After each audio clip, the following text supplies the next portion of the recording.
Hey guys, another review. This time it will be a summary of the Prestige line, and not often I try all the rackets from the same line. Prestige is that special to my heart. People tend to avoid it. There are some similar rackets that are much more popular, but are falling in the same category of how demanding the racket is. It seems people have already quite firm opinion about the line. So I decided to make a video trying to explain when it could be worth trying Prestige racket. In short, Prestige line, it is the most consistent frame from the Heads catalog, and maybe it is the most consistent in response racket on the market right now. So this already is telling us the main reason behind the design, which is quite important because when you switch racket, when you try to pick racket, there is always this question, why? Why this racket can help me in this or that, right? Yeah, consistent response, feel, maybe comfort. So let's start with the lightest frame from the Prestige offer, which is a Prestige MPL. The main highlight of this frame was comfort, and I think that you should try this frame if you have issues with elbow or wrist and you're looking for comfort. In stock form, for competition, it was not good enough for me. The swing wave was just too low, so I was importing more spin than power, than penetration through the court. It's funny that with the higher static wave, sometimes you just play much better. You know, we see the trend for the players going lower in static wave, but it's always a balance of power, right? So how much power you can control. Prestige line in general is giving you all the control for your needs. So this in general suits two types of players. Very aggressive players that need all the control for their aggressive swings, and they need the confidence to swing out. Aim to the fences and the ball will still land in. And the second category of players is being a grinder, like me. So your main focus is to be resilient, be consistent, smart ball placing, maybe counter punches, just being in the match, in the zone. You don't really care about winners, you just care about being smart. Yeah, Prestige in this sense is helping a lot because the control is just top level. The frame itself, you can call it a platform racket, meaning it is supposed to be customized. The specs are so low that I don't really see a reason for a, let's say, more advanced player to pick this racket if the player wants to play with it in stock form. On the positive side, if you're an advanced player, because, well, Mari tried this racket, actually the mold of this racket, customized to his own specs. So yeah, you already kinda know the player category that this racket should suit, and you know that when customized, it is a pro level experience. Yeah, by the way, Prestige in general is a racket that likes maybe a bit more traditional swings. It shines when you guide the ball, when you try to extend through the contact point, and that's where the racket performs the best. Rackets, all the rackets from Prestige line. But yeah, let's go now to the Prestige MP, and this is a quite interesting racket because it covers a lot of play styles and other rackets on the market. I have it with me. Prestige MP is really a very specific racket and very forgiving. Suits my playstyle quite a lot as a grinder. I can play in the zone and focus on just placing the ball smart. It kinda offers me this sense of forgiveness that I can play consistent and with enough quality from every position on the court, and for the grinder it is quite important. So if you're a blade user that wants a bit more forgiveness, Head Prestige MP is a nice starting point. If you're a Speed Pro user that wants a bit more control and higher spin potential, then Prestige MP is a great starting point. If you're a Gravity Tour user but want a bit more focused feel because the shape of the head is a bit narrower, I would say, then Prestige MP is a great start. Percept 100D, I would say Prestige MP much more comfort and feel. Compared to the T5305, Prestige MP is just a bit more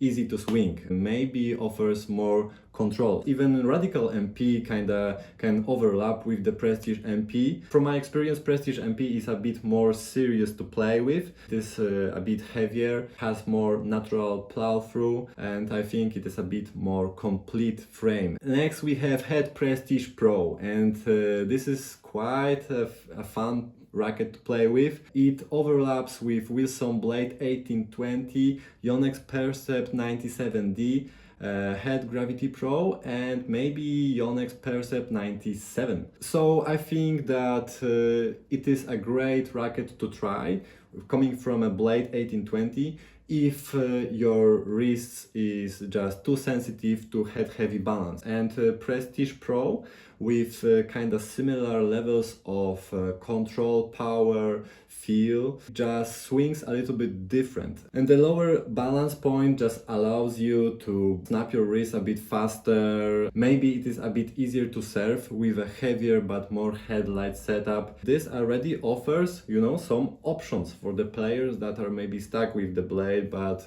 don't know what else to try. Maybe Prestige Pro is a great alternative version. Even more now, because in the past the Prestige 1820 was smaller in head size and now it's a 98 square inches, so same as the Blade 1820. Obviously Percept 97D overlaps with the Prestige Pro. I think in general Yonex tried to steal some fan base of the Prestige 1820 users and move them to the Yonex camp. Percept has a bit more power, but it is a bit stiffer and a bit less consistent in response. So if you are looking for a bit more consistent response, Prestige Pro is a great starting point. I think I'm just a bit more resilient with the Prestige Pro. I can play longer without making any mistakes. Now let's go to the hot one, Gravity Pro and Prestige Pro. How do they overlap? I think basically it's the power potential. Gravity Pro is a very control-oriented racket, and obviously Gravity is much more forgiving, but because the control is so huge on both rackets, if you are a, let's say, competitive player, you want to focus on hitting the ball clean. And if you hit outside the sweet zone, you lose too much power potential with both rackets, Gravity and Prestige Pro. But you know, with the Prestige Pro having a bit lighter specs, I mean the swing wave is a bit lighter and the balance point is a bit lower, it is a bit easier to look for the ball. With the Gravity Pro having higher swing wave, you're sometimes just too late and you don't hit that clean and then you lose power potential. Does it make any sense to play with a forgiving racket that is not giving you that much power to really make a difference? I think it doesn't make much sense, and with the Prestige Pro it is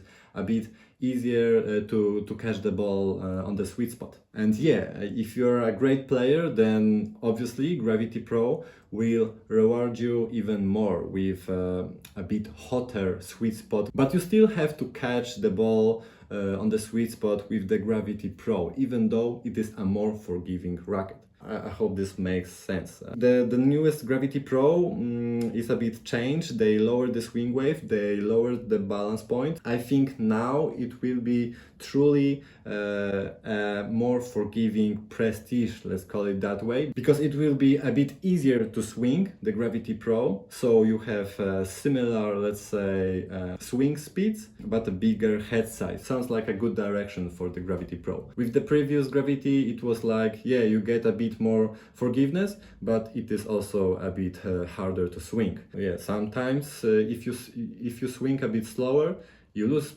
power. Swing speeds are very important in tennis, right? I choose those rackets kinda based on how demanding they are to compete with and how rewarding they are when you catch the ball on the sweet spot and how hard it is to catch the ball on the sweet spot. Yeah, the last racket from the Head's catalog is Head Prestige Tour. It is obviously the most demanding racket with a smallest head size and still quite demanding specs. And I think players that are playing with the Yonex Vicor 95 could potentially be interested in this racket, mainly because, again, Yonex for some reason offers so many rackets that are platform frames. Like, how can you offer a traditional racket and give such an anemic specs? It makes no sense. That's why I think Prestige Pro and Prestige Tour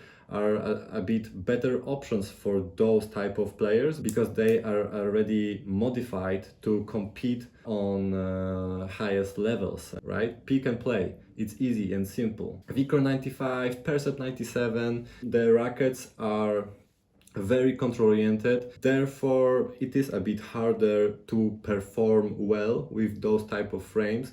Therefore the rackets are still a classic rackets, right? So I will say that with the classic rackets, usually the one that is the heaviest is the most rewarding to play with, or maybe even the most forgiving to play with, because classic rackets that are low in static wave, low in specs, tend to be unstable, tend to be even a bit inconsistent in response, tend to lack power potential. So there's a lot of potential problems to solve, and then you try to customize it, and you have so many options. Like, first you have to find stability, then plow through, then add mass to the handle to make it feel fast again, and it can take you months to get there.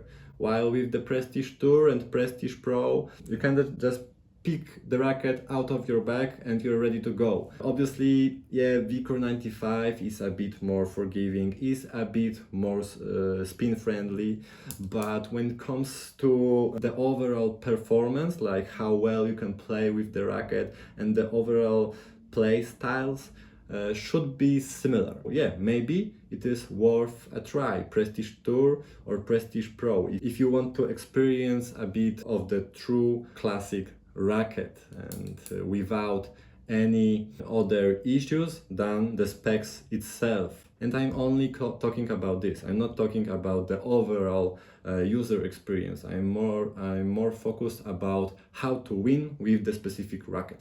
And some rackets have this group of rackets, family of rackets, similar in performance, similar in how much they ask from the user. And you can move around and try to find this perfect middle spot where the racket is forgiving enough and has enough comfort, control, power, spin, whatever, right? But it is quite annoying, like, to see people say, oh, Prestige Pro is such a classic, outdated racket, while they create the hype for the Blade 1820 or Vicor 95 or even Percept 97. The rackets are just too close enough in how demanding it is to perform well with, right? So yeah, subscribe if you can, it helps me a lot, and see you soon. Bye bye.